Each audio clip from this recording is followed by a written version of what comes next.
Okay. Hello, everyone. Thank you for joining today to this webinar. I'm just going to give it about a minute or two, and then we can go ahead and get started.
Okay, so it's 2:02 Eastern Time Zone, 1:02 Central. Got a good attendance of 40 people joining in, so I'll go ahead and get started. So good afternoon, everyone, and good morning, I guess, to any of those who might be joining us from the West Coast. So my name is Jonathan Katz, and I am part of the AAPOR Welcoming Committee. Today, we're hosting this wonderful event that we've been looking forward to for a long time called the Resume Revamp, making your resume, CV, and cover letter work for you. And we have four great presenters here to talk with us today. Ned English from NORC at the University of Chicago, Chuck Shuttles from Hypermetrics, Doug Williams from the Bureau of Labor Statistics, and then Kristen Olson from the University of Nebraska, Lincoln. Okay, so what we will discuss today. So first, I'm going to briefly talk about what the AAPOR Welcome Committee does before we get into the presentations. And then once I go through my quick intro, we will have each of the presenters discuss how to design your resumes or CVs and cover letters specific to the industry that they currently work in. So we're going to start off with Ned English from NORC, who will talk about designing resumes, cover letters for the nonprofit industry. And then we'll turn it over to Chuck Shuttles, and he'll talk about best practices in the private industry. Then we'll have Doug Williams from the government sector talk about best tips. And then we'll finally conclude this by having Kristen Olson talking about structuring resumes, CV for academia. And each of these presentations will be up to 15 minutes long. So we will have about 30 minutes or so at the end for Q&A. We want to provide enough time for everyone here to share your questions that you may have for the presenters. So just one note is our presenters have been so gracious with their time to prepare for today's presentation. So for the purposes of today's presentation, they're only going to focus on overall suggestions for formatting resumes and CVs for their respective industries. They are not going to be reviewing individual resumes during the session. If you have specific questions for the presenters after the session, we ask you to email the AAPOR Welcoming Committee email box that I'm going to provide later on a later slide. And then our committee will then coordinate with the presenters on whether they are able to answer the questions. We can't promise that all questions that you may have will be answered. As you probably understand, these presenters are very busy, and we're already very grateful that they've been able to set aside time to present today.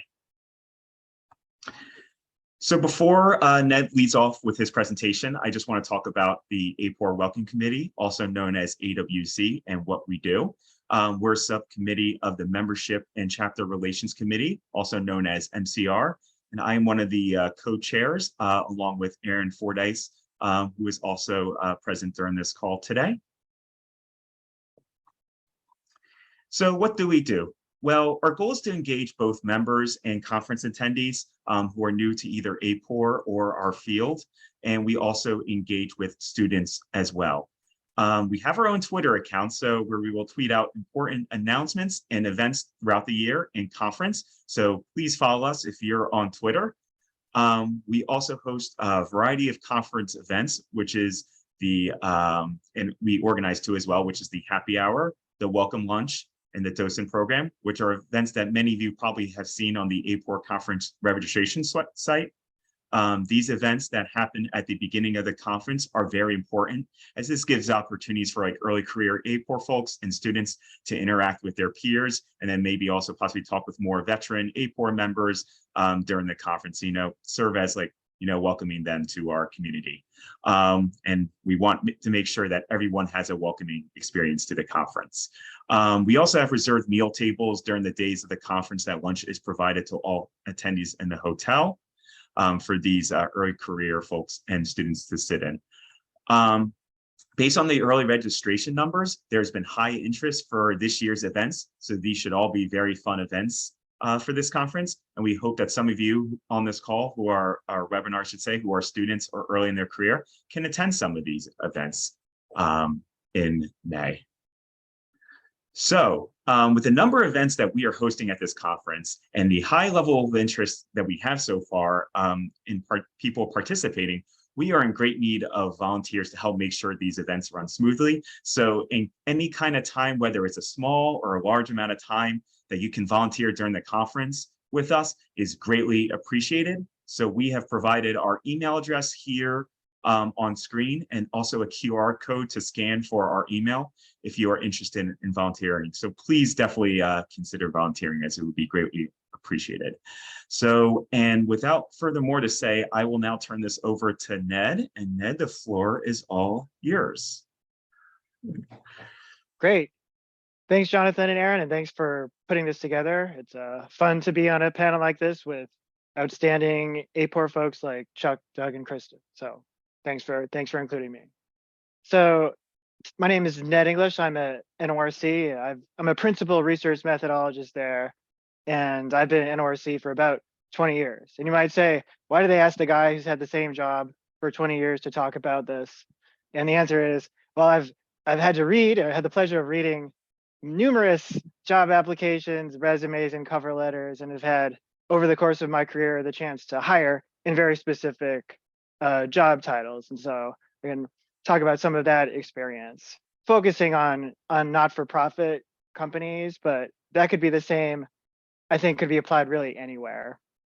And there are a few key themes I'd like to emphasize. One is just how important networking really is. Networking, including things like this, and going to AAPOR and talking to people in the industry, just how important it is, because one theme is you learn about jobs or opportunities through your network. That's what your network does. One thing I wish I knew when I was 22 is it's okay to ask folks you know for informational interviews to learn about jobs. We'll speak a bit about that. We'll talk a bit later about applying for jobs, some tips for cover letters and resumes. I know that's something that Chuck, Doug, and Kristen will also speak to, and very briefly about interviewing successfully. So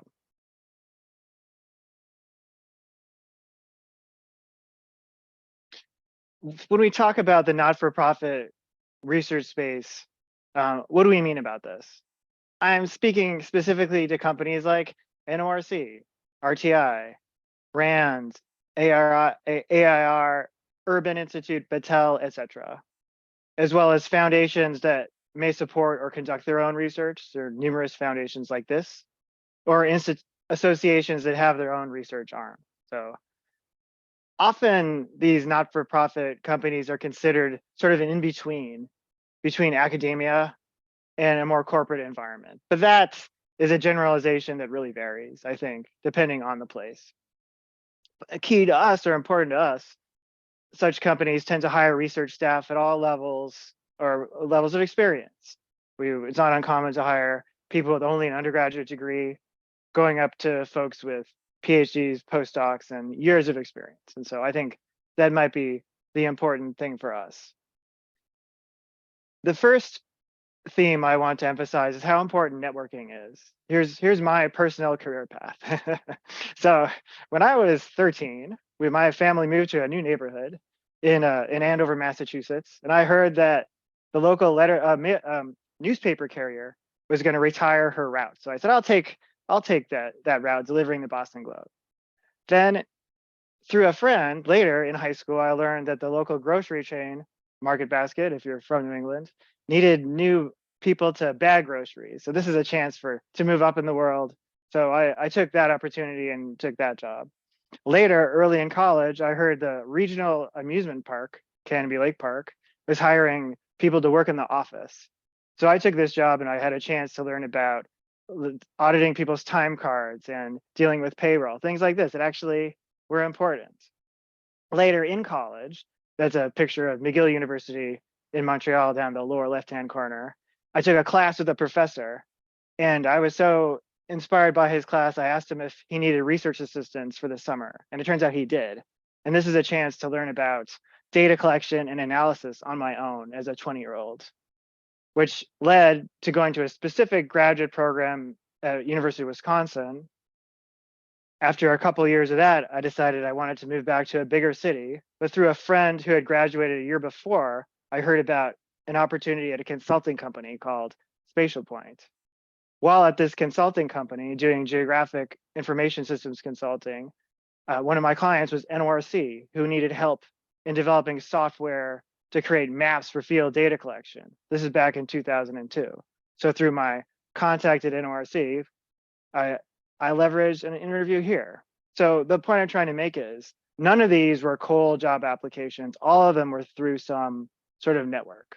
So without trying, this is just how things evolved. So you learn about jobs through your network. Your network will tell you about them. This is your friends and colleagues, old bosses, old associates, associations like AAPOR. If you walk through the exhibit hall at AAPOR, you can learn about such things. Or electronic tools that are becoming more prevalent, like LinkedIn. Obvious to anyone here probably is the importance of attending conferences for two reasons. You learn about such opportunities, at least secondhand, but you're also telling potential employers that, hey, this person is smart. They are there, they are somebody. So it's a two-way kind of communication. This may be national conferences like AAPOR, the Joint Statistical Meetings, the American Sociological Association, but regional conferences, smaller conferences like the regional AAPOR conferences are at least equally as important due to the bigger fish in a smaller pond effect. There might be fewer people, therefore you may have more face time with potential opportunities. So conferences are highly important, as may be career fairs. At NORC, we have hired recently through specific career fairs aimed at, say, a particular area or for motivations like diversity, et cetera. So I think career fairs are probably worth attending depending on you. And I think it's important to not be shy by asking your friends and colleagues or associates, hey, what's going on at your place? Are there opportunities for people like me? Informational interviews are a great way to learn about a company. This may be considered a low pressure first date. This is very common and nothing to be, don't be shy about asking a friend at another company, hey, is it possible for me to have an informational interview just to learn about a company? And that's all it is. I've had numerous informational interviews before where I just describe my day-to-day at NORC and different kinds of jobs at NORC. The goals of having an informational interview are simply to learn about the company and potential opportunities now or perhaps down the road. But you're also trying to show them that, hey, you are a potential candidate if an actual opening comes up later, should an opening happen. And ideally to learn about such openings before they are posted, because the person you met with will think of you first.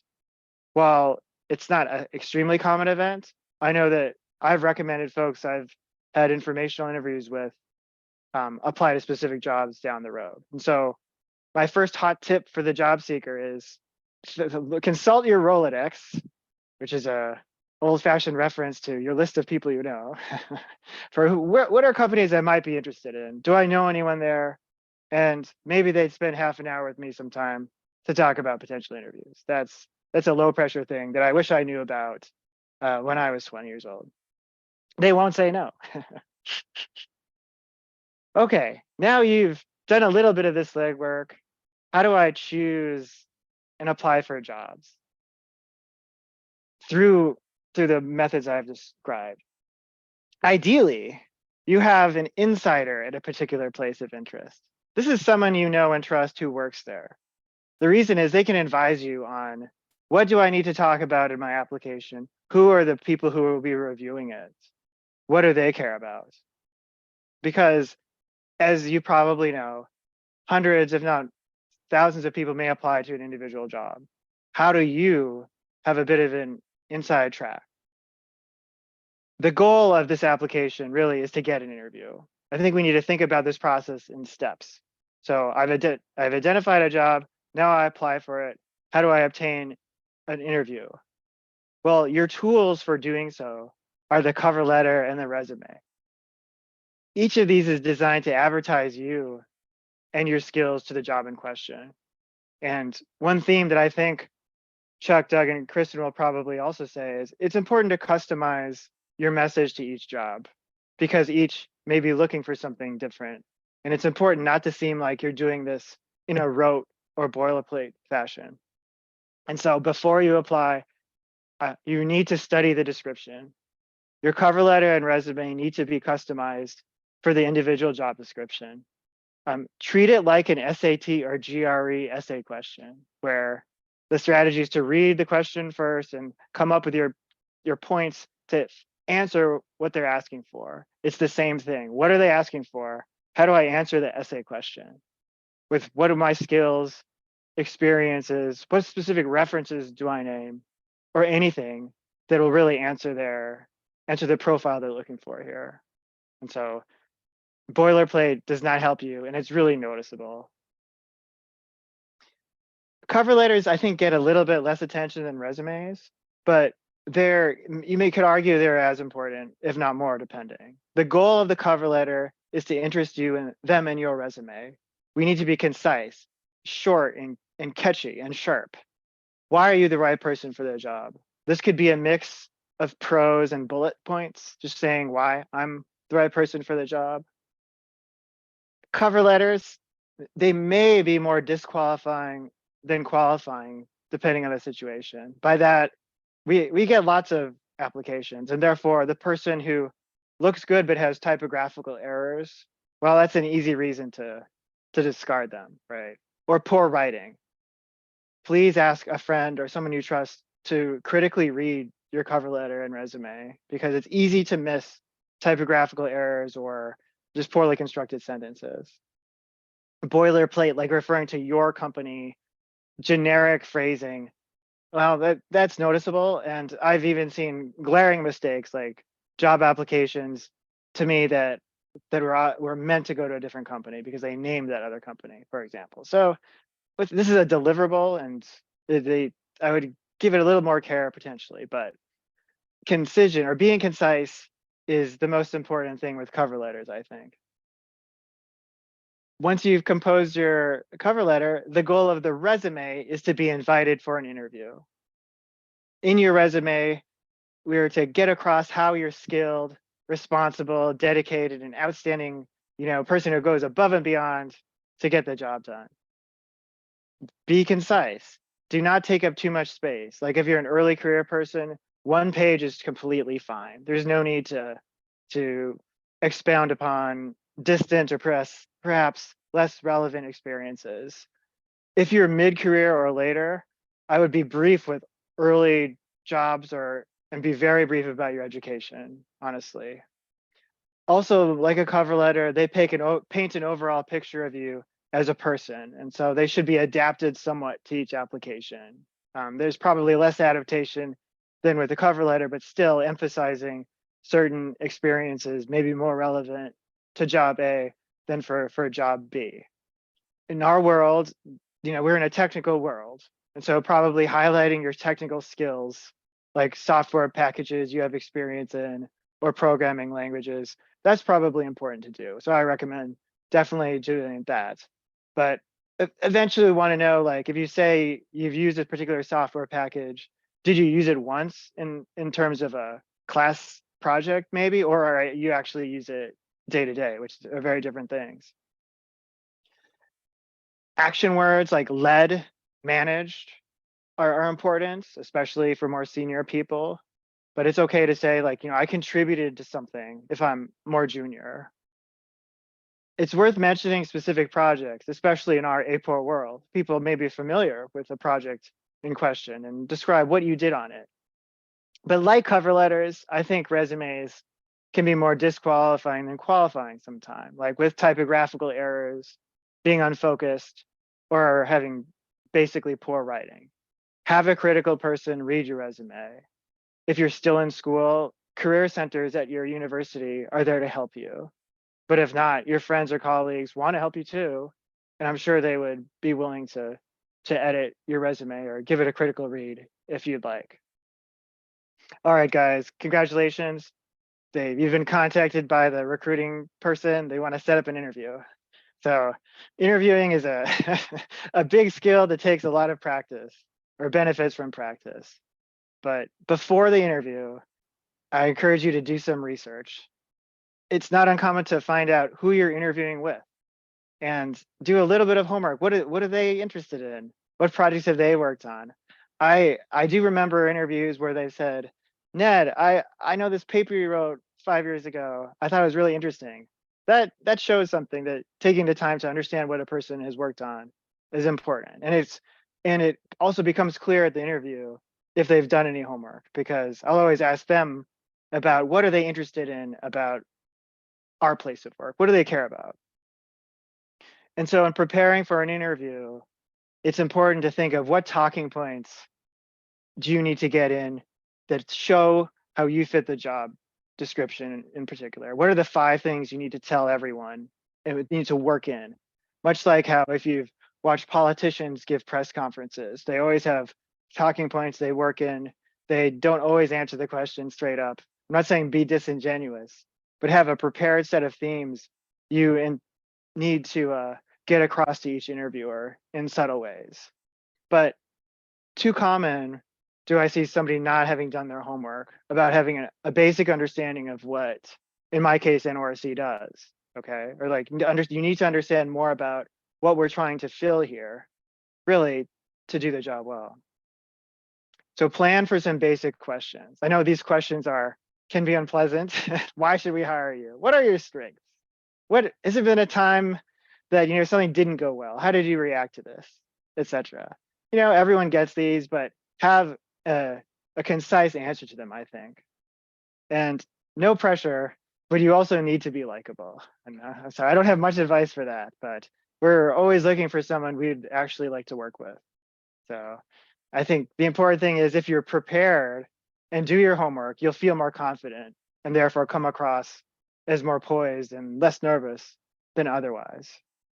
And finally, this may be more of a pandemic thing, but several times I feel like I interviewed somebody who just came from the gym, which I'm not sure, maybe I'm old fashioned, but I think it's important to at least dress the part a little bit to show, that if I'm a client, and at that time I am, to show that you're a professional too. So I think it doesn't hurt to have some of these old fashioned touches with dressing the part, and thank you notes are great too. But I know we've covered a lot of ground here very quickly, but the points I really wanted to emphasize or get across were, firstly, the purpose of networking, besides it's nice to meet new people and create new relationships, but they will help you in applying and interviewing for jobs. So building your network is very important to that end. And professional organizations like AAPOR partly are designed to help with that. Having a concise message in your cover letter and resume is really critical. And please ask your friend or trusted colleague to review them for you beforehand, because it's easy. We all make mistakes, and it's easy to miss typos or bad grammar, especially if you're used to reading the same sentence over and over again. And your job in creating these tools are to get across how your skills and experiences are a best fit for the job at hand. And that's really all I wanted to say. Thanks very much. I'll pass it over to Chuck. That's terrific. I'm gonna I'll introduce myself. I'm Chuck Shuttles. I work for a very small tech startup, but I've worked for a variety of companies at this point. I've actually kind of made a little side gig of trying out different places. Almost all of them have been private for-profit companies. And I'm really happy to say that between all of us presenters, we developed all of our topics independently. And when we put it all together, we actually found we have consistent themes, but we have different perspectives on it. So I don't believe that this is going to be repetitive, but it's going to there's a consistency here between what Ned was saying. I'm in 100% agreement with everything he presented, but I'm going to give a little bit of a different take on it. And I just say the takeaway that I hope I'll be able to convey here in this next set of slides is that I would really encourage you as the applying for a job to really think about what's the employer trying to do right now. And not only just the different levels of it, they are trying to get a gist of who you are. If you maybe adopt their perspective, use that empathetic view of, okay, what are they trying to do? What do they need to know about me? It'll help you focus a little bit about that. So, I think for me, I really want to make sure that that's conveyed what's next. So let me just make sure I have use my controls. And it is not moving yet. So Jonathan, I might have to have you advance me, but if you could move to the next slide. It's not moving for me yet. Okay. All right, so I'll just quickly say, so what's the goal of the resume? Next slide.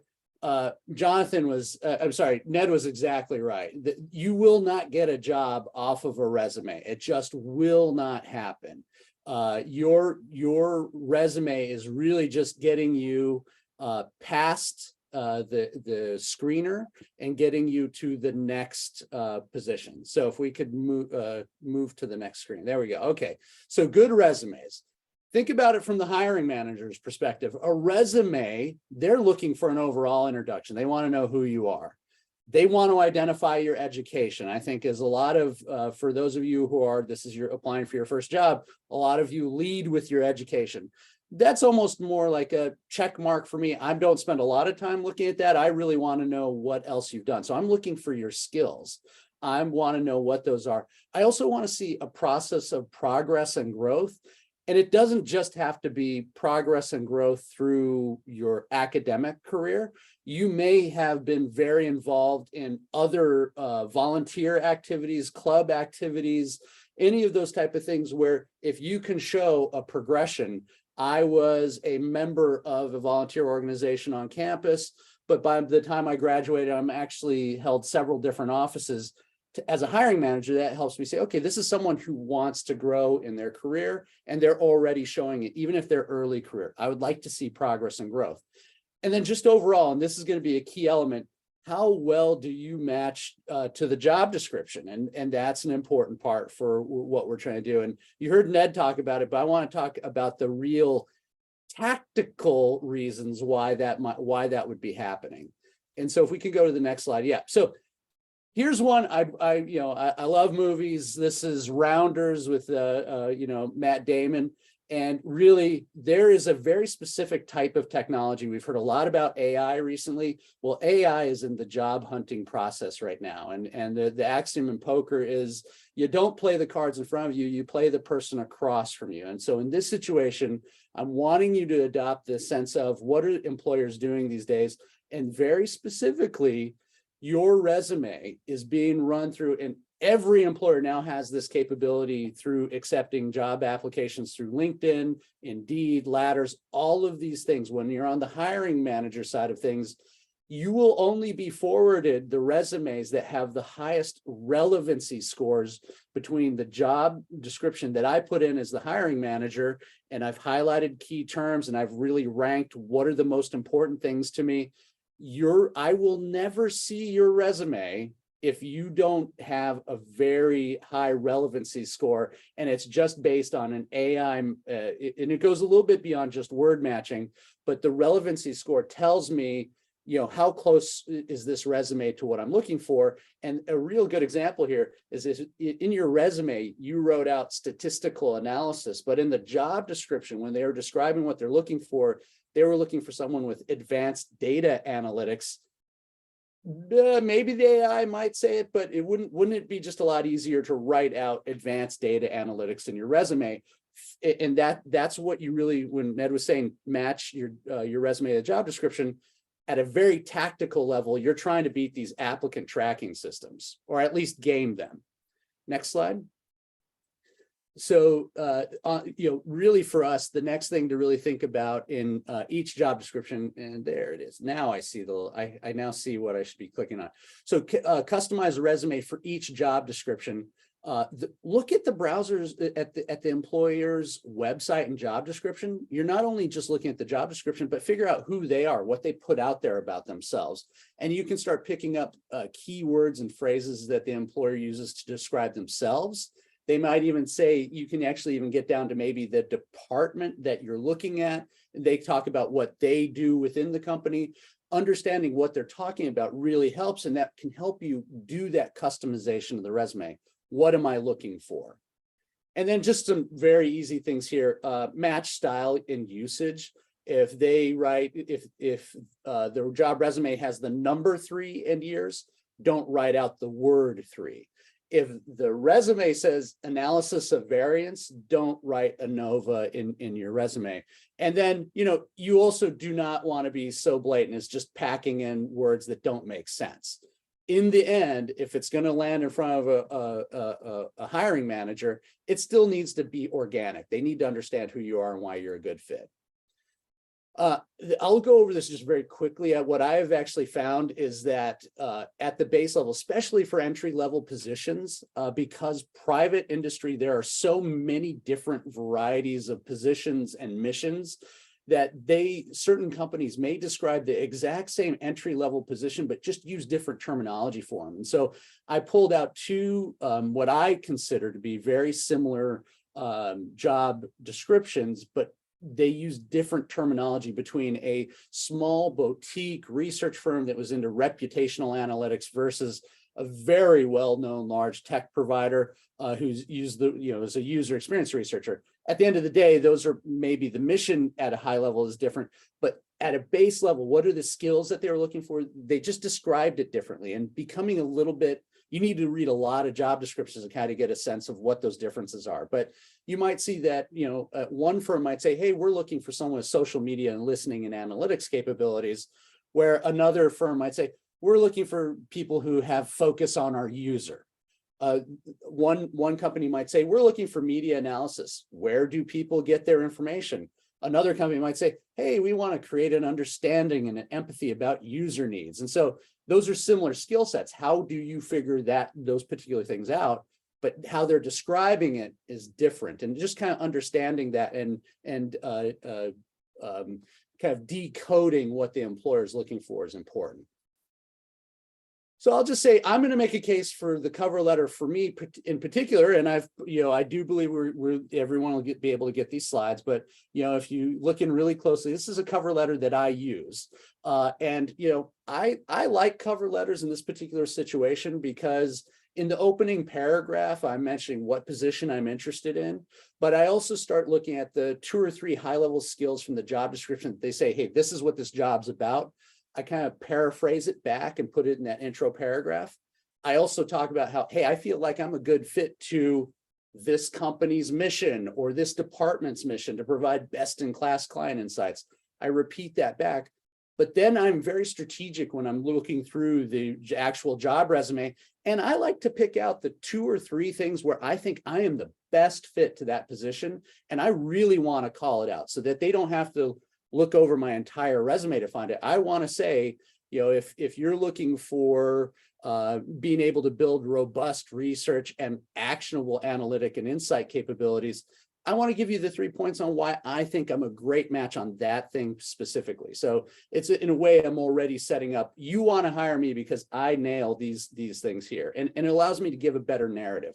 So I like the cover letter, but 100% agree with Ned. If you have grammatical issues, spelling issues, it can hurt you. So be very close on your details, and also have that particular friend that you can never make happy. They're very picky. That's the friend you want reading your resume and your cover letter. Also, some of you might be struggling with, well, what do I talk about? where do I get the content? Okay, so you've talked about resumes and cover letters, but where do I get the information to put in there? And I want to talk a little bit about how social science degrees, private companies need your skill set. They need what we do, whether you're political science, sociology, economics, statistics, whatever it is. Sometimes we don't have as good a time as understanding, well, what would a for-profit company need for that? So I always like to say social science degrees have a balance of qualitative and quantitative skills. We help translate ideas and concepts into products, and that's an important part. You might come from a very technical degree and you can crunch numbers and do different things like that. Or you might have more social science where I can translate, a overarching theory or idea and then create a plan to actually see, is that what's actually happening? And companies need that. They want to really understand sometimes how users and consumers understand their products, understand the company, and they need our skill set to be able to do that. And you'll see things like job titles: analyst, researcher, scientist, project manager, data scientist is really now up and coming.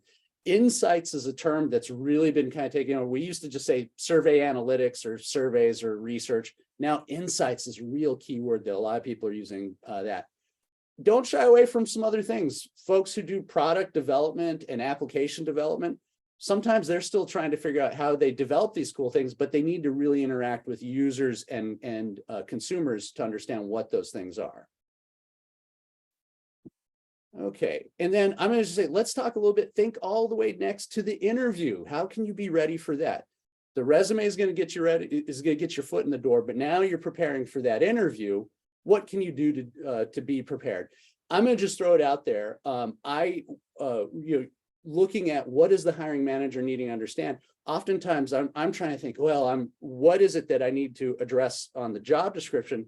But sometimes we need to talk about ourselves better. And I think there's a lot of things that are out there. Your career center at a university will often offer a personality tests. I'm just going to tell you, and this is for mid-career, late career, early career, I actually like Gallup Strengths Finders. It's a book. You can buy it. There's a code at the back of the book, and you'll take a 45-minute to an hour-and-a-half assessment online. But it then will give a skill set. What are your strengths? And this can be a source of not only what jobs are a good fit, but it can also be how do I answer some common questions that come up? And I'll just, as examples, my 5 strengths are restorative. I'm adept at dealing with problems. Well, that's great. When you're in research, what are we doing? We're finding answers to problems. Arranger. I like situations where I'm working to organize things and optimize multiple resources. Again, problem solving, but working with the tools that are on the table. Relator. This one's actually really important for me. I enjoy working hard with friends to achieve goals. I found out the hard way, a position where I was essentially an individual contributor and I needed to do things just by myself all the time, and I felt isolated, was not a good job for me. So it actually even helped me realize there are jobs I should not apply for just by understanding some of my strengths. And then, responsibility and adaptability, those are all things that can actually say, when people say, tell me what kind of work you're looking to do, you can start forming really good interview answers by knowing a lot about yourself. And then I just want to talk a little bit again, putting your head in the from the view of the hiring manager. This is from an article from Fast Company, 2016.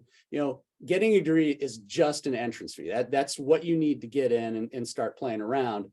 The skills you have in your toolkit are just as important. And so this is very specifically to everyone who's having that, I'm a graduate, I'm ready to hit the ground running.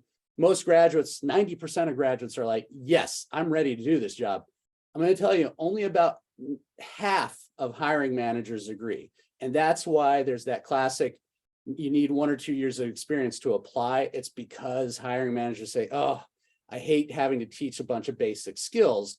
But I'll say knowing this can actually help you focus in on, I know I need to develop certain skills. And so take a moment here, out of hiring managers, which is the most skill set that they believe is missing from new entry hires. The number one issue, 60% of hiring managers believe critical thinking and problem solving is a skill set that new graduates just don't have. So that what they're really saying is, don't stop when you encounter a problem. If I give you a task, keep going. What, if you didn't get the answer right off, like, what are you going to do next? How are you going to find the answer to that? Keep going. The second thing that they feel, attention to detail. Ned mentioned it as well. You give me a resume or a cover letter that has, lots of errors in it. I'm going to start thinking, is this person really going to really focus in on their work and give it to me?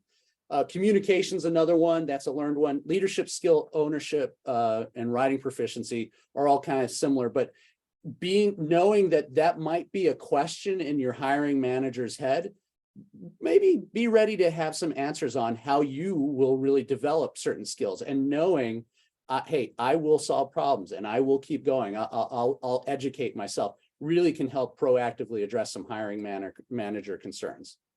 I'm going to just end here to say, I like the for-profit industry because we do a wide range of things, lots of problems. I've never bored and got lots of work to do. When you have a chance, look at this particular slide. If you're looking for some additional resources, take a look at this 7 Habits of Highly Effective People. That's another thing that I can't say this enough. Look at that. If you have a chance, a lot of us wind up needing to learn how to be able to manage a project.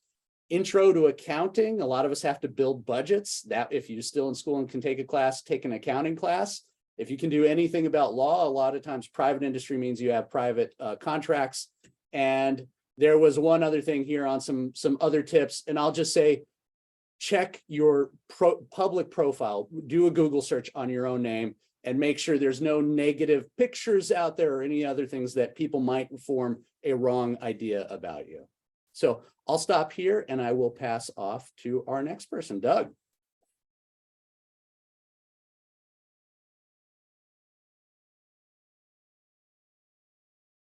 All right, thank you, Chuck. Let me just get situated here.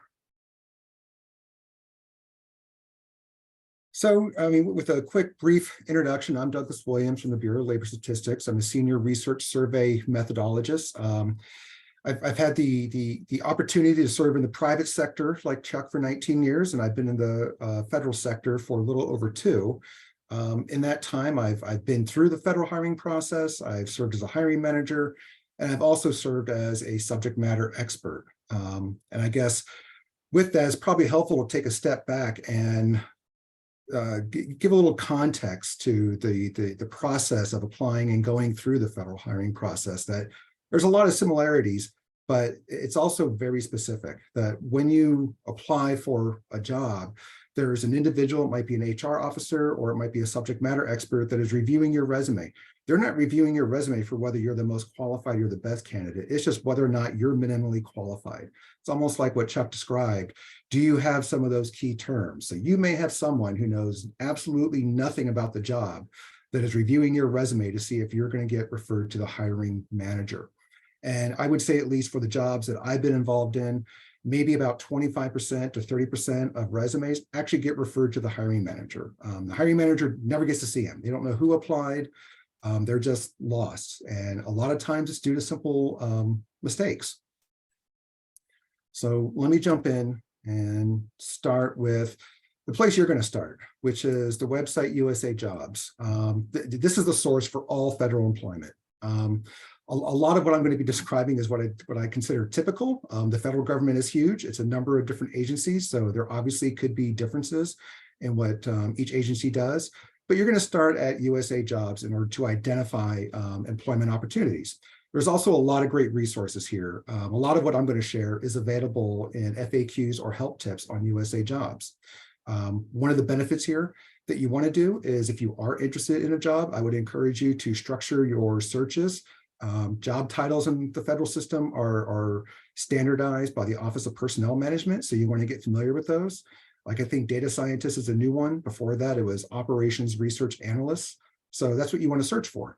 You can create alerts. So rather than check with the website every day to see if there's a job opening, you can create an alert that will tell you when one comes up. That's important because you don't want to find one too late that's closed or that has reached its applicant cap and you've missed an opportunity. It also has a resume builder. The resume builder is great and it's not great. It's great that it's going to walk you through and make sure that you're including everything that is required and needed. It's not great that it doesn't do a good job of actually formatting the resume. However, hiring officials and HR officials are quite familiar with what USA Jobs does if you go through the resume builder. So don't worry about it. But you do have the opportunity to upload your own resume. I would go with whichever one you're more comfortable with, or maybe try both.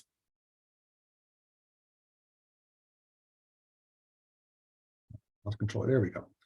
So the first place I want to start is understanding the job announcement. And I've highlighted a few areas here. If you look at that tiny picture off to the right, that is the entirety of a typical job posting for a federal job. It is enormous. It is overwhelming. It is easy to get lost in detail, and it's easy to miss important things. I'm hopefully going to guide you into what you want to focus on and look at. Some of the components, what you're probably going to want to look at first is the overview. This will tell you whether or not you're interested in the job, because it'll have the grade level, the pay scale or the pay range, and where the job is located or whether it's remote, in addition to some other details. The summary will just have a few words about the agency you're applying for. Some of them also include a video, who the job is open to, or eligibility groups. You want to pay attention to this. Some jobs are only open to federal employees, or they might only be open to preference groups such as veterans. So if you don't meet that group and you apply for it, you're never going to be referred. So you're really just wasting your time. It's unfortunate, but there are times when these are restricted to certain groups for various reasons. Currently, in the current environment, I do see a lot that are open to the general public. The next part, the first part you're going to want to really attend to is the duty section. This tells you about the job. It's going to be telling you what you're going to be expected to do in this position and some of the terminology that they use. The most important part is the next section, which I'll talk more about, which is the requirements and qualifications. This is what the HR official or subject matter expert is going to be comparing your resume against. So you need to make sure you understand each of these and that your resume somehow reflects each of these requirements or qualifications. There's a section on how you'll be evaluated. It just talks about the process that you'll go through, or your resume will go through. And then another important part is required documents. I see a lot of resumes get rejected because of this. If there are any required documents, they really mean required. If you don't include them, such as transcripts or other documentation, your resume will not be referred. It'll be automatically rejected. This appears at the end and it's frequently missed. So please pay attention to it. So the first step in getting your resume ready is be prepared.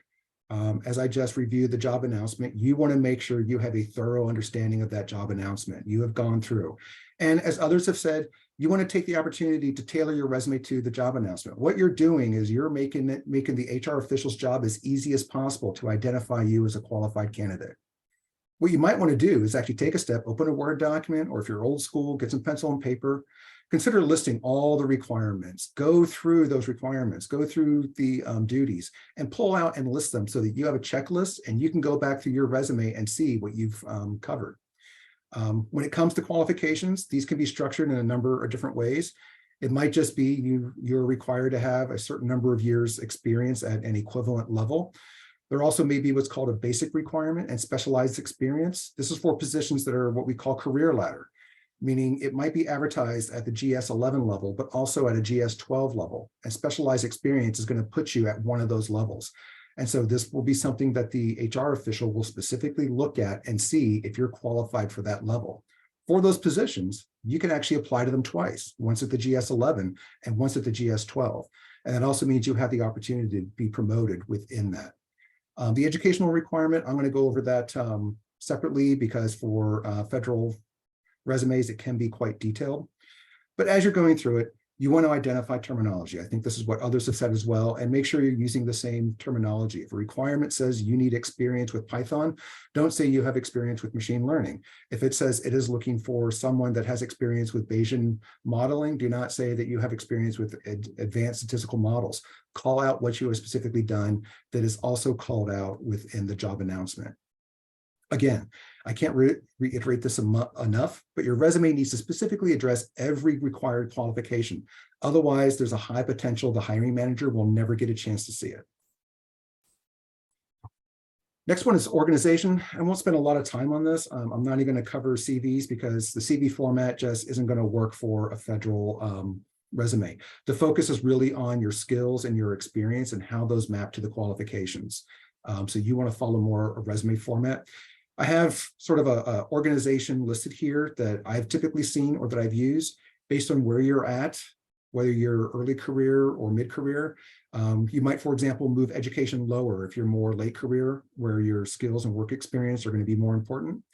Some of these are grayed out, but you want to look at the job announcement to see if you need them. They're just not important. I actually have objective crossed out. I have never seen an objective statement that did anything to benefit a federal resume. Oftentimes it's not even looked at, it's skipped over. We know your objective is to find a job that challenges you. It's unnecessary, you're just adding words to a resume. A summary might be beneficial, but keep it brief. Make sure to include your contact information. We want to be able to know who we're looking at when we're reviewing resumes. Education, I'm going to talk more about. Then you'll go over your skills, your work experience. Certifications and associations and professional affiliations aren't necessary, but again, look at the job announcement. If you're applying for a project management position, it might require a project management professional certification, so you'll need to include that. Under duties, you might see some where they talk about service to the industry. These are where you're representing the agency and professional associations, so you might want to include some of those affiliations. When it comes to publications, presentations, and technical reports, you want to make sure to actually list each presentation and each publication that you're using to support this. Don't say you did 10 presentations. If there's a requirement in the job announcement that you are a co-author on a peer review publication, or that you've demonstrated oral communication through presenting technical information, you need to actually list the presentations that you've done and the publications. I've actually seen this in resumes where they just said, I did 20 presentations on non-response and qualitative assessment. It's just not enough for us to make an assessment that you're qualified. Going back to educational requirements, this is where you want to review the job announcement, because there can be very detailed requirements. These can be degree requirements or coursework requirements. And additionally, these will need to be supported with transcripts. Anything you upload is going to be an unofficial transcript, and that's perfectly fine. If you are offered the position, you will also have to provide an official transcript before you can start your job. If you don't have copies of your transcripts, take the time now to get them. Sometimes they do take time, but make sure you have them so you're not waiting for them. This is something that may be required, and if you don't submit it, your resume could be rejected. I have some examples here. One is a degree that includes 15 semester hours in statistics. Another one is more detailed. Courses acceptable toward meeting the mathematics course requirements must have included yada, yada, yada, differential calculus, etc. What I would actually do in your resume is under education, create a mapping for the HR official or the subject matter expert, because you have no control over what's in your transcript. The university dictates what the course labels are, and I have seen Calculus 1 through Calculus 5. I'm sure somewhere in there you had integral calculus, but make a mapping. Say that I meet the coursework requirements of 15 hours in statistics, and list each of those courses that are in your transcript. I meet these classes, and then list what coursework maps to those. Believe it or not, we will actually take your word for it. You can't rely on the HR official, which some have. They'll go to the university website, they'll look at the course listing and see if there's more information there. But if you're making the job harder for the HR official, they're more likely to not do it. Work experience. So this is the place where you're going to summarize your skills and experience. And again, I hope you're picking up a theme here. You're relating them to the position's duties and qualifications. Think broadly. It can be very difficult. I've looked at some positions that I've hired for, and they were so specified, I wasn't sure that I qualified for them. So they can get very detailed. It's sort of just an artifact of the Office of Personnel Management. But when you go through and list your experience, be clear and include all these details, the start and end date in reverse chronological order, the position and the place. I've seen some resumes that omit elements of these, or they don't include what your responsibilities were. When you're trying to figure out what to summarize and how to phrase it, think about what you did, what skills it demonstrated, what did you accomplish, and then look at that and see how does that prove you can perform the task or duties as they're stated in the job announcement. And again, I really can't reiterate enough, be concise and use plain language. Don't use acronyms. We're not going to know what that means, and avoid superlatives. Think of the HR official as sort of a traffic court judge. They've seen and heard everything you can possibly give them as an excuse. Everyone is the best or has saved the most money or increased the highest level of response. It's better if you can clearly communicate and be concise so the person can quickly identify you as qualified. Other thoughts in terms of length, don't worry about having a one-page resume when applying to the federal government. Your resume needs to be as long as it needs to be to clearly demonstrate that you meet the qualifications and requirements. However, with that in mind, your resume shouldn't be 12 or 26 pages. Keep it concise. I've had to review 120 resumes, and if I spend 10 minutes on each resume, that's 20 hours of work. I can promise you, I'm not spending 20 hours on resumes. With that in mind, don't force it to one page. I've seen that done as well.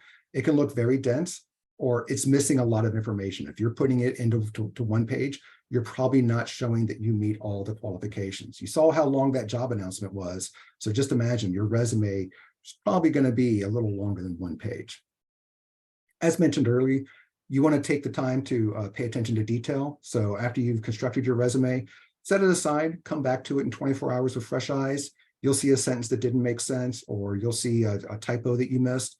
Review it again, and then give it to someone else. Remember, the goal is to have your resume so that someone can easily and quickly identify that you meet the minimum requirements for this position. So just a quick minute on cover letters. For federal resumes or applications, they're optional. I say generally, I've never seen one where it's required, but I would consider including one. This is now for the hiring manager, and I've actually used these. And if I have a resume and I'm on the fence about it, your cover letter is the last chance to convince me that I think you're qualified, I like you, but I'm just not sure. Your cover letter is the last chance. And here's where you want to be, I guess, a little more informal. You want to sort of treat the cover letter as an abstract for your resume. Keep it short, shouldn't be longer than a page. But give examples of how you meet the requirements. Don't do a laundry list, but pull out a couple key ones that you think are most important. Remember to use the same terminology from the job announcement, and maybe include some notable accomplishments or things that really set you apart, or that you're able to highlight that would set you apart from other candidates. It's also an opportunity because every federal resume has an oral communication and a writing requirement. It shows that you can write. And also in your cover letter, show passion. Don't say that you're excited to apply. I'm sure everyone is excited to apply for a job, but say why the position is important to you. Every agency has a mission statement. Go look at it. Talk about why you like the agency, why you want to work at the agency. That goes a long way. Hiring managers don't like to hire. They want someone that's going to be around for a while. So someone that looks excited in the position would certainly meet that. Finally, to wrap up here, I want to go over a few myths and misconceptions. One is that resumes are scanned for keywords. This is actually true. Some agencies do use an automated system, although there is someone that is required to still review it to make sure that it meets the requirements of the job announcement. But again, this goes back to, did you upload all the required documents? Anything that's missing is an automatic rejection. Another myth, I think I've covered this, that resumes need to be short. Federal resumes require a lot more detail. There's a lot of boxes to check as you go through the process. So don't try to force it to be short. Another one is you shouldn't bother if you don't meet all the requirements. For some jobs, we do realize that a unicorn doesn't exist. They don't meet every single requirement. So highlight the ones that you do meet, see where you have gaps, and see if there's some way that you can fill it. Or mention in the cover letter how you would really be interested in learning more about these and growing into that position. Then the last one is, there's no one available you can contact with questions. There is always a contact provided. I've actually posted job announcements on AAPOR.net and included my contact information and encouraged people to reach out. We've actually had people that reached out. We were excited about them, and we'll actually ask the HR official for if we don't see their resume, we'll say, hey, I talked to this individual. I didn't see their resume. Can you tell me if they applied? They might not, but sometimes they'll say, yeah, I got it, but I was on the fence about it, and they will still pass it to us. So definitely take the opportunity to reach out, sort of look at it as a form of networking that Ned had talked about. And then finally, oops, I think I advanced too far.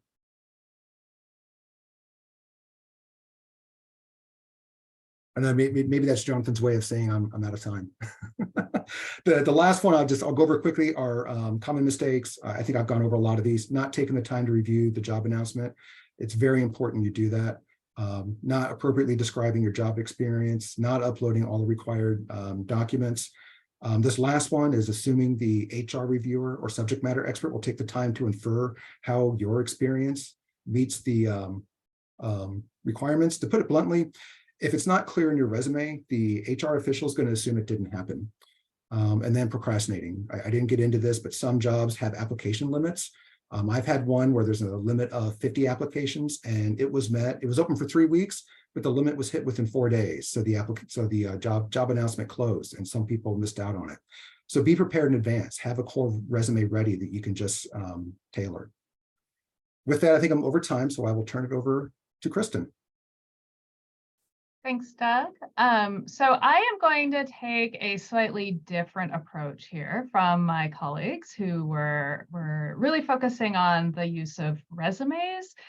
And I'm going to sort of pivot to talk about the function of CVs for academic positions. And when I'm talking about academic positions, I'm talking about faculty positions, but I'm also talking about postdocs, I'm talking about research positions within centers at an academic institution, and to some extent, staff positions within different research organizations that are embedded in an academic setting.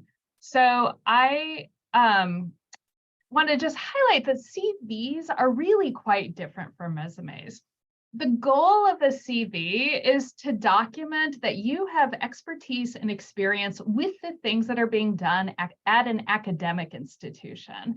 And the primary things that we care about at academic institutions tend to be publishing peer-reviewed articles, presenting research at conferences or other public events, obtaining external funding, often through grants, sometimes through contracts, and through teaching activities, which are fundamental to the educational mission of any academic institution.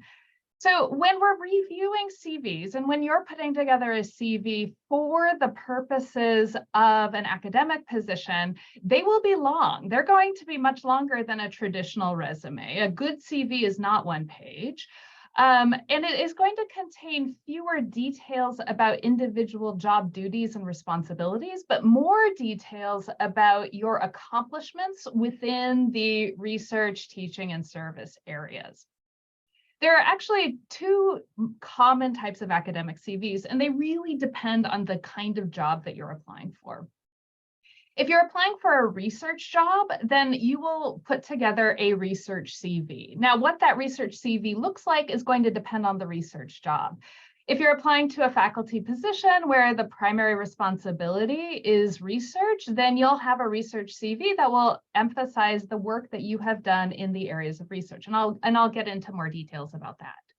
If you're applying to a teaching job, say you're applying to a teaching professor job or a professor of practice job or a lecturer job or any of these other positions, then you want to have a teaching CV. And that would include if you're applying to teach just 1 class at a university to sort of augment some of your experience to get into the classroom.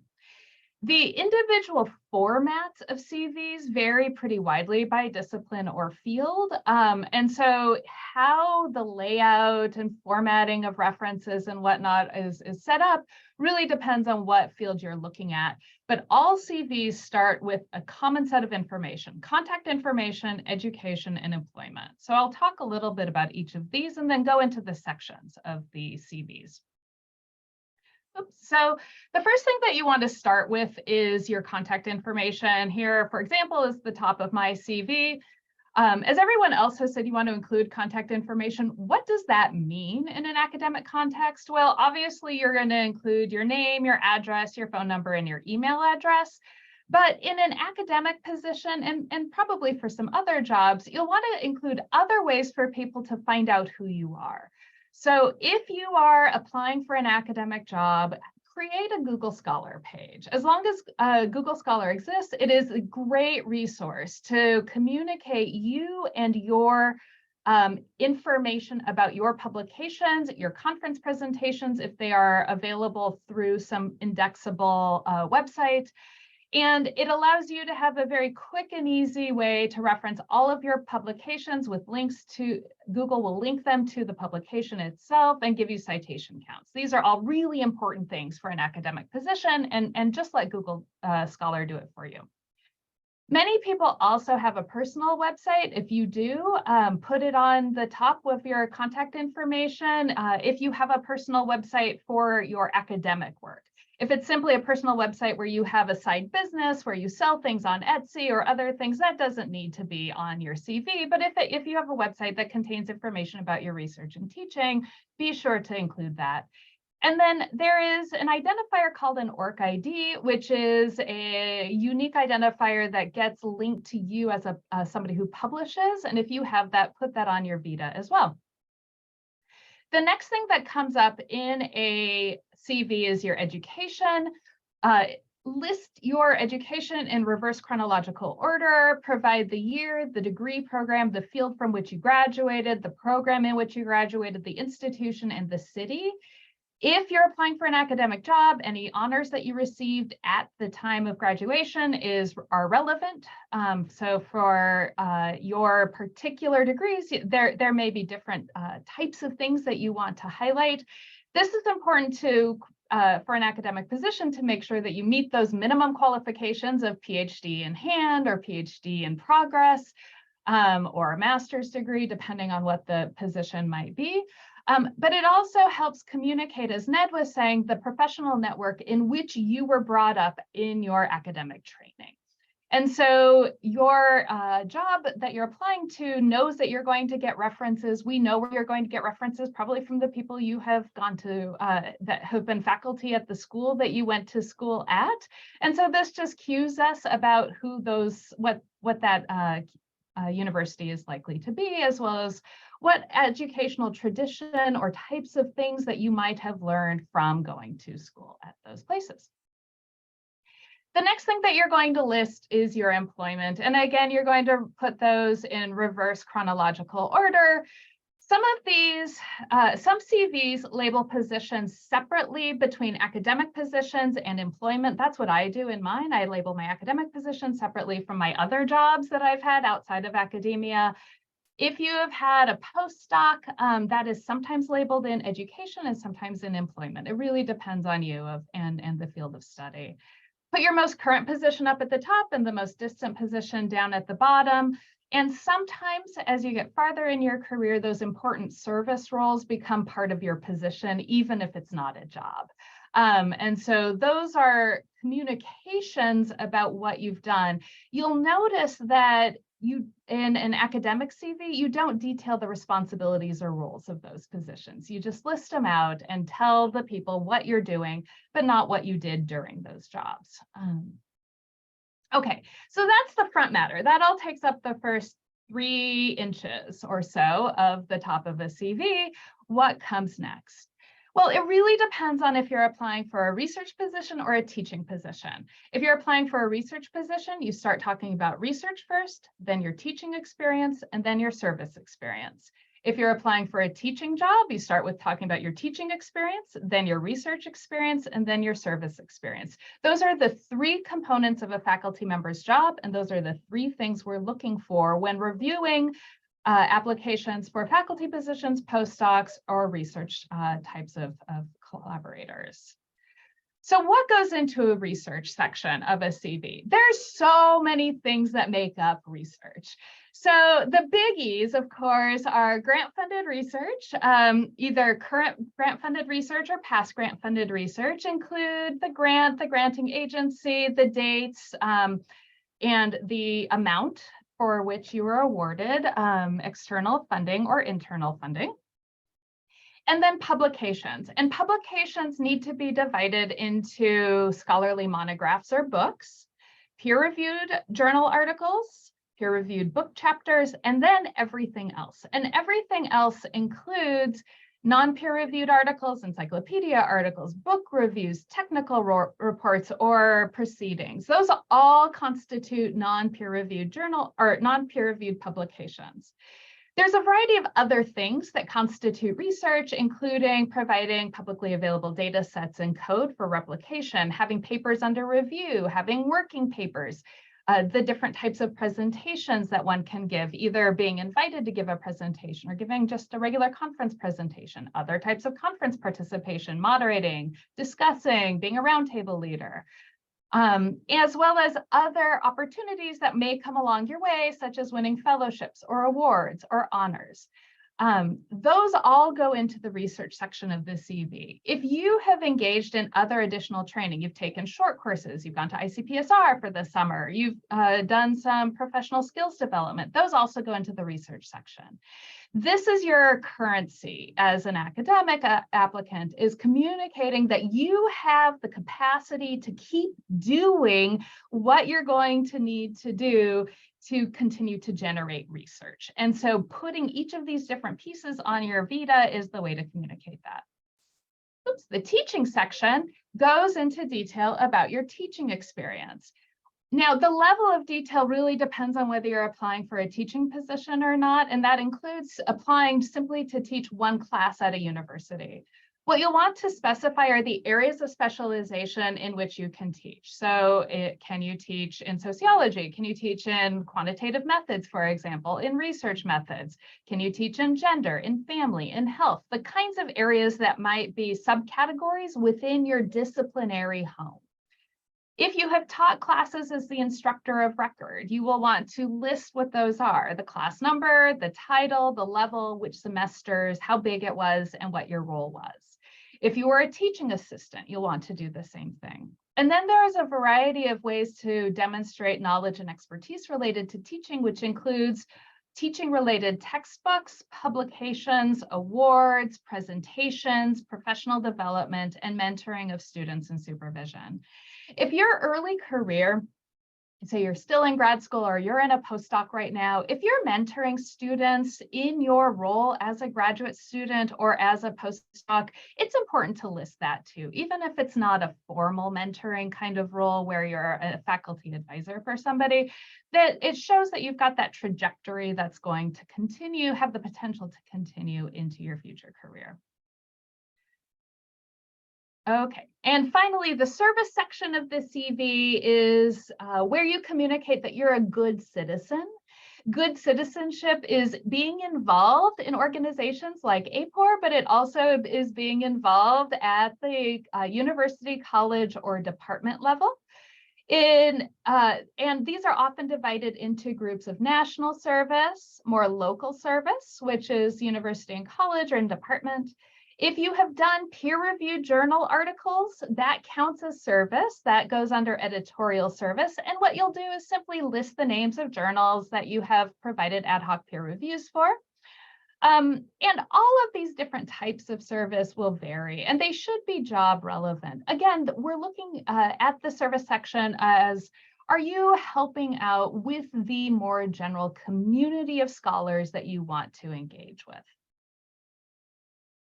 So other parts of the CVs will vary. Fields vary dramatically in norms of formatting, layout, presentation, font, size of font, how much things are indented. So when you're applying for jobs, just be sure to review example CVs from people at similar career stages in the same field. You want it to match. You want people to say, oh yeah, you know how to format a vita. Most of the parts of CVs are listed with dates in reverse chronological order, with the most recent thing at the top. So that's for publications, for grants, for teaching, all those things.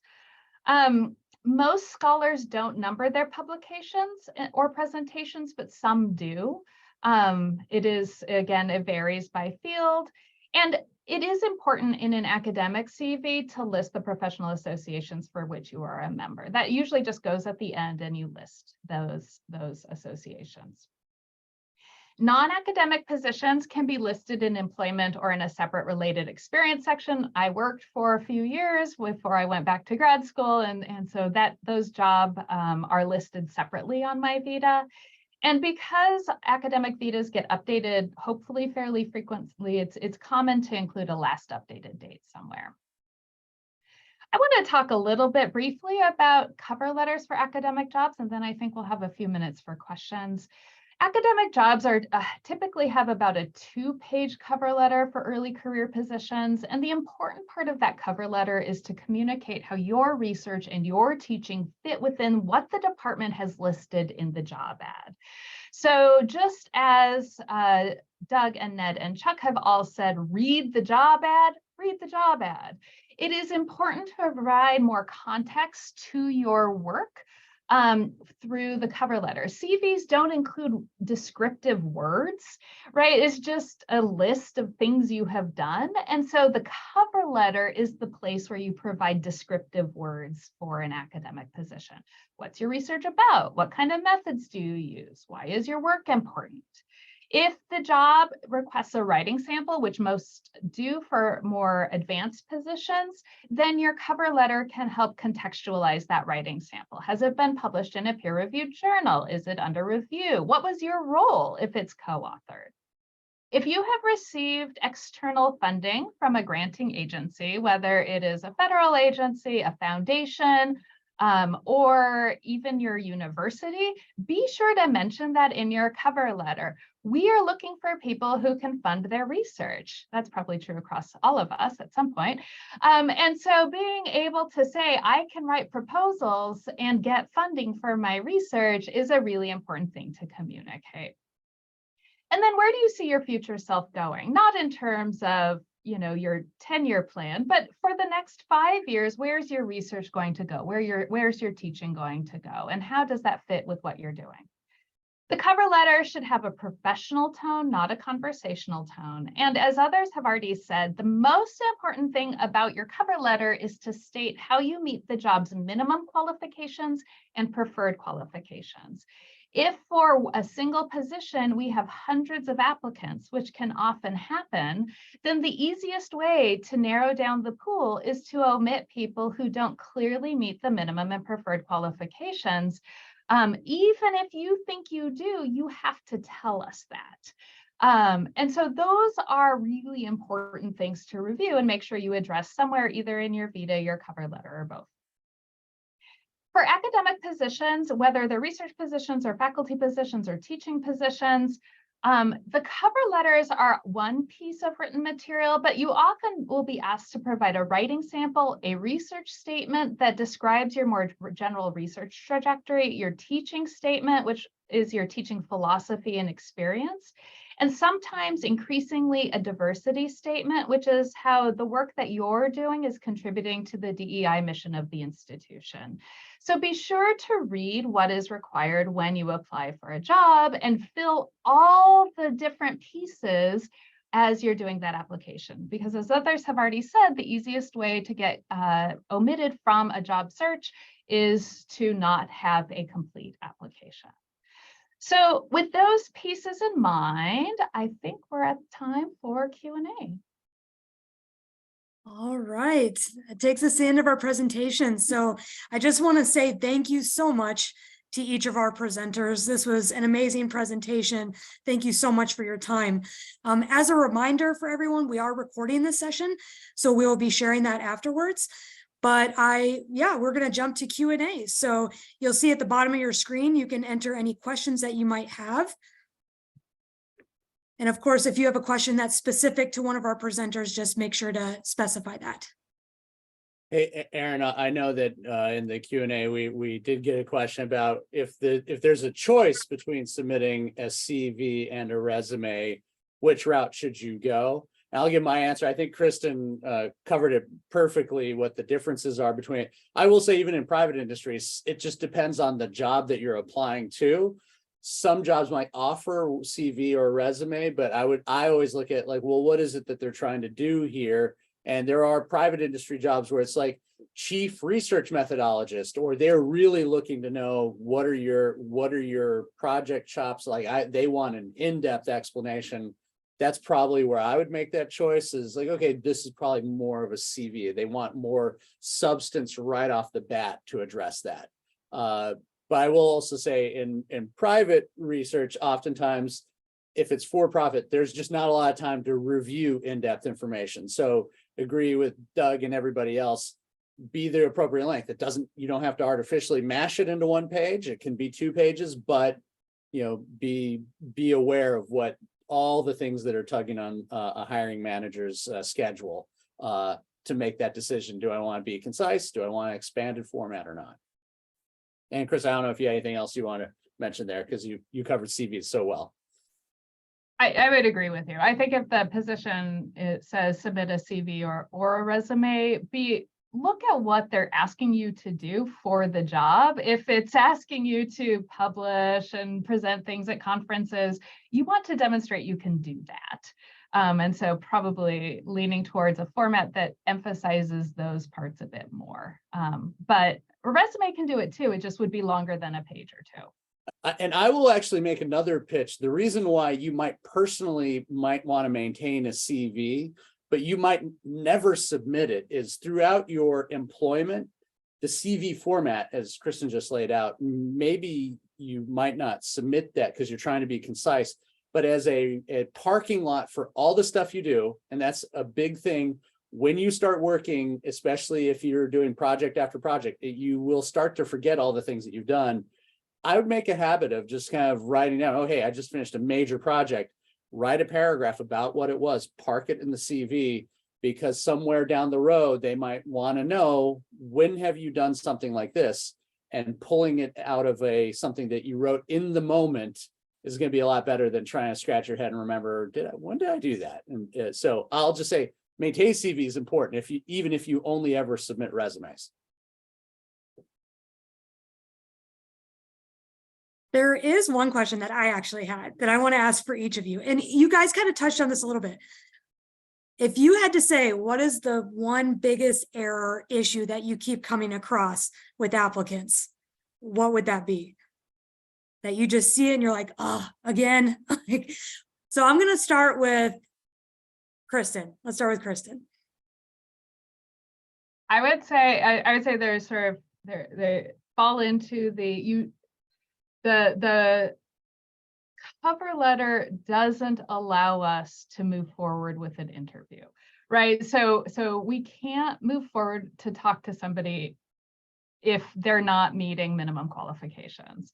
Even if they, the cover letter says something like, oh, this is the perfect job for me, I'm so well qualified. If you don't tell us, here's my degree, here's what it's in, here's my years of experience, here's my project experience if it's for a research position, here's my teaching experience if it's for a teaching position, here are the areas in which I'm publishing if it's a faculty position, right? Like, just having a cover letter or Vita cover letter and Vita combination that don't meet the minimum of preferred qualifications is the biggest hurdle to us being able to move forward and interview somebody. And that is, I think, for me, it reflects people not reading the job ad and not believing us when that is the job ad. Like, that really is the job ad. That really is what we're looking for. And if you don't meet the qualifications, it is better to say, I know I don't meet the qualification explicitly, but here's the other things that I think are going to make up for it. I know I don't have the kinds of documented experience in area XYZ, but I'm a really fast learner. And so I can do these things to try to, make up for that gap. So for me, that would be the biggest thing, other than having the wrong organization's name. But that is, I think, just a basic. Yeah. Anyone else? I definitely have one, which is it's a two-parter. First part is, especially in private, I will say sometimes the job descriptions are pay attention to required versus preferred, and don't be scared off by I don't meet any of these preferred, because I will say sometimes a private industry we're posting a job that we're trying to replace the incumbent that's been there for 10 years, and they can do a million different things. In reality, I'm only prepared to pay this much. So do I really expect that an entry-level person can do all those things? I'm going to throw it in there. Hopefully they can. But I need the requirements.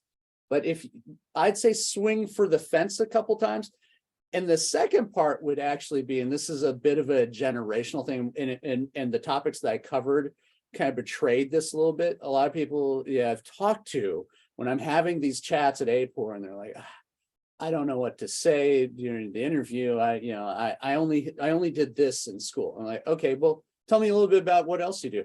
Oh, I'm highly involved in this club or this program, and I organized a on-campus rally, and I raised $10,000 and I got permits from the university. And I'm like, why didn't you talk about any of that? Like, oh, well, that's just what I like to do.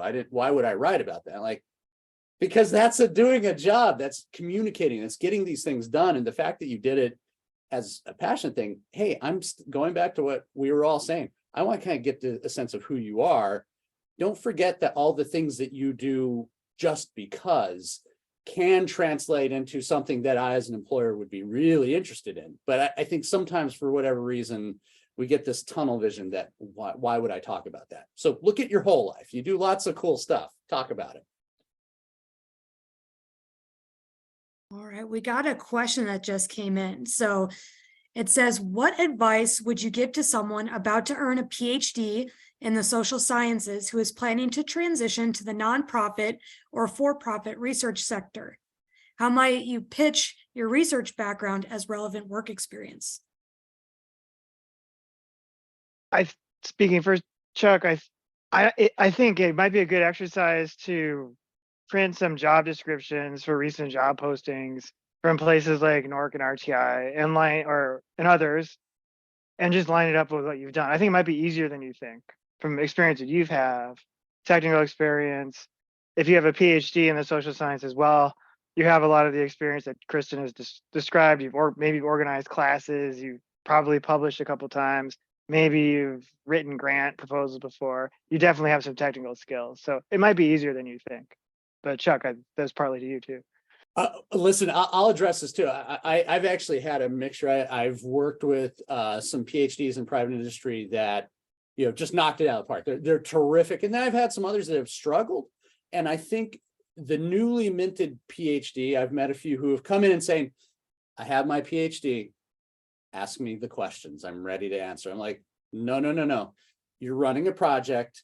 You are low man on the totem pole. And yes, this is going to be great because your PhD sets you up for success in the long run, but you are an entry-level position. You are working with a team. You still need to prove all the chops of I can meet demands and pressure. And yes, sometimes it is, I'm making copies for the meeting because, I'm looking around and everyone else is a senior vice president or something like that. Like, that might be that one area where it's just realize, especially for profit, you got to run a lot, and that's good. That PhD is going to help you long term with a lot of long term growth. But sometimes that starting point is maybe a little below what some maybe PhDs are thinking when they get there. Like, wait a minute, you're asking me to do this? Like, that's beneath me. I'm like, it's not beneath you because we've all done it. So, right. And I'm a chief panel officer, and I will empty the trash in the office if it needs to be emptied. So like, nothing's below us. We all gotta be ready to run.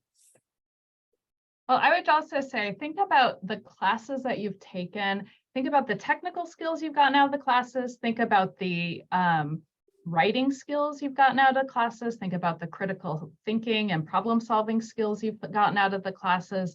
Think about when classes have had multiple deadlines all in the same week, and you've had to shift priorities. How do you deal with those, right? That gives you a way of thinking about how do you juggle multiple things going on question.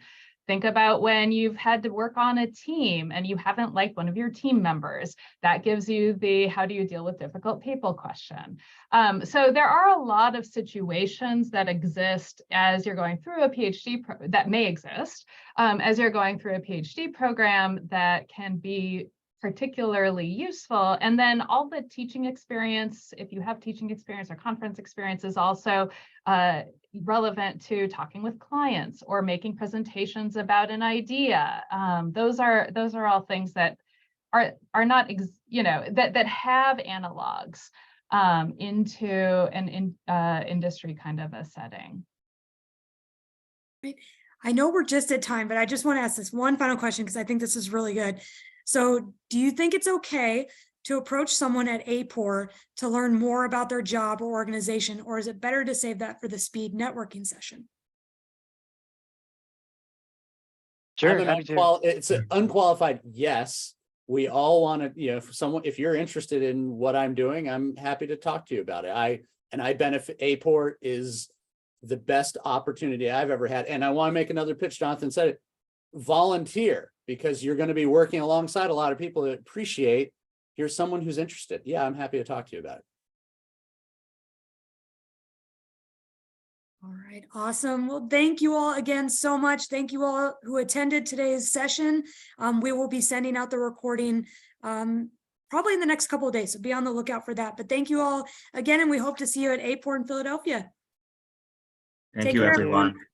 Thank you.